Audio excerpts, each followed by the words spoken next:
Here's a familiar scene, the Saharan sands. Yes, it's official. The Allies are finally going for the push. Not in Western Europe, not yet. That's the big one still to come. But here in Africa, we've plenty of old scores to settle and a few plum panzer divisions to muzzle for good. Those bulletins are all so bloodthirsty.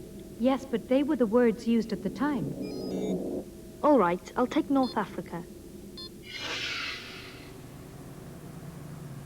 In February 1941, Hitler sent one of his great tank commanders, General Rommel, to drive the British 8th Army out of North Africa. Fighting a war in a desert? What was it like? The environment put great demands on the technology and the soldiers. The sun was a burning metallic monster in a cloudless sky under which you perspired until the moisture dripped from your nose, chin and elbows, and the sand that blew about all the time and penetrated your throat and eyes, caked itself upon the sweaty wetness of your face and clothes.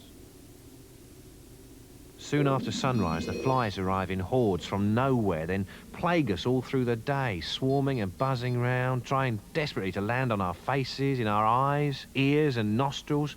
And once they settled, they bite hard. By August 1942, Rommel had pushed the British back to a defensive line at El Alamein in Egypt. At this stage, General Montgomery took over the 8th Army. A massive build-up in men and equipment followed. The battle which is about to begin will be one of the most important battles in history. It'll be the turning point of the war. October the 23rd. Right on time, the big guns fire. The whole front leaps into life. 800 guns all along the front, each with hundreds of shells. They go on, firing. All gun crews were lying dead around their guns. Even in the slit trenches and dugouts, many were killed.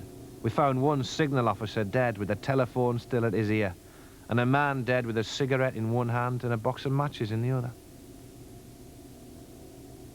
On November the 3rd, Rommel's retreat began.